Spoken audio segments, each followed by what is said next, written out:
All right, so I feel like I left off my last video about talking about the barns. Uh, so the house, I got my delivery from Menards, kind of shitty because I told them to call me. They didn't call me. They drove in my yard.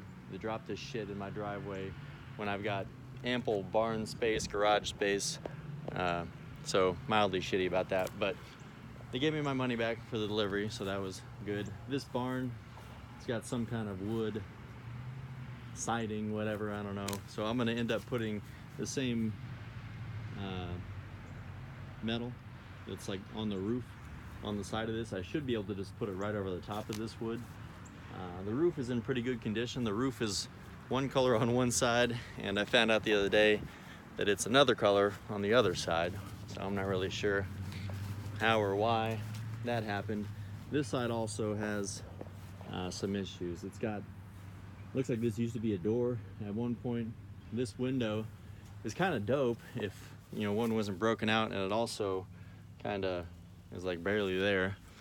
Got my own little fire pit. I'm gonna rip these tree branches off maybe today, but this is all jacked up over here. That board's all rotted out and probably needs to come down and put up some new OSB or something, and then I can put the metal over that. But again, this roof is like copper on this side and gray on the other. I'm missing some more shingles on this, but there's some shingles and whatever that's called that goes underneath the shingles in this barn. So take a look at that. This barn has a new roof. They just put a roof over the old roof. I'm not sure if the old roof was metal or what it was, but this thing definitely needs some love. But this is probably the least of my concerns right now. It's got slab floor in this left side and a slab that's got a crack in it, so it's not level on the far side, and then the front, or sorry, the middle is all mud. The doors, not really sure if they even open.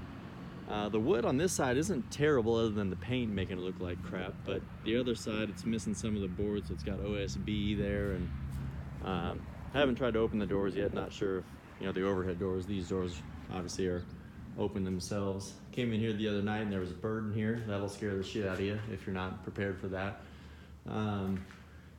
But we got some pallets so I can set stuff on and store things in here. But it really just needs, like a lot of things, to be cleaned and swept out. This back wall kind of blows in the wind a little bit, so that will need some attention for sure. There's lights. The outlets are hot, but the lights are all out of date and probably need updated. The other side here, when you walk in, the middle is open to it. Again, door looks like shit. This needs to be redone somehow. I don't know if that ribbed wood is still a thing they sell. I'd be able to match it, or what kind of problems I'm gonna run into. And there's also a very likely chance that some of that wood is extra around here.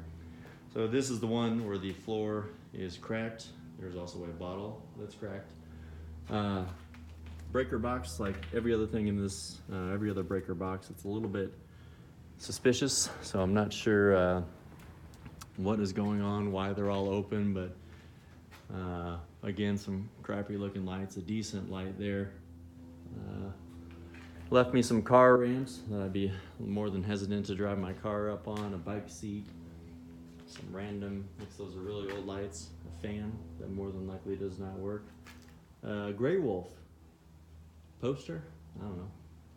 Looks like 80% of a door maybe, some other lights, some other random shit.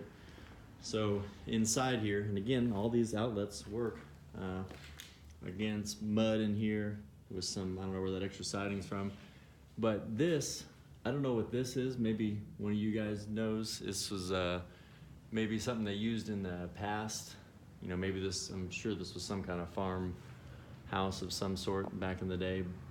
But this board here looks pretty new, and it looks like I'm holding up a pretty important board over there. So I'd be happy with this entire thing coming down. I'm just not sure if I pull that board out, if the entire thing is coming down, meaning like the entire barn, if these things are affixed to it and it rips. So again, this will be a project for a later date, something I'll try and do as safe as I can with other people around so I don't die in a pile of woods. So we'll take a little trip around the back. So this open area here is where I plan to put the pole barn. I want to put a 50, and I searched around for a while. I went and visited people's barns and blah, blah, blah. 50 by 80 by 18 interior ceiling is what I want. I need probably a 4-inch concrete. I'm gonna put a 6-inch in there. Just thinking resale wise, I'm gonna put a 12-foot, 12 by 14 tall door, because if you're gonna put an RV in there, you need at least a 13.6 or something door. So I don't plan on having an RV, but somebody may when I go to sell this at some point. I'm not planning on flipping it, but I'll be in here for a while. But you know, down the road, shit, maybe I'll have an RV, but probably not. So it's got a little concrete pad back here, kind of cool-ish. Not sure what I would do with that. Some old-ass carpet, half a chair. So yeah, that's the rest of the property in the barns. This little barn I plan to use for a wood shop. Right now I'm using the main garage as a wood shop. But depending on when I get my pole barn built, if I don't get my pole barn built before I'm ready to move into the house, then I'll store some cars in here. If I get everything done inside and throw the pole barn up, because I got a pretty decent quote from somebody, then this will be something I'll throw my tools and everything in, and then be able to work on stuff. So plan number one, or plan number whatever it is, my main priority right now is to redo all the soffit and fascia and get the house sealed up. Ordered a custom window because one of the windows downstairs won't close because it's old wood, swollen. So getting all that done is priority, and then I'll start working on more of the inside stuff. But I think we got a pretty good plan to put up the soffit and fascia. At a buddy, Nate Cooley, my homie, come help me, and I think he's gonna come back later this week. I'm gonna try and do as much prep work as I can, so when he gets here we can maximize the amount of time he's here. So that is the other tour of the rest of the property.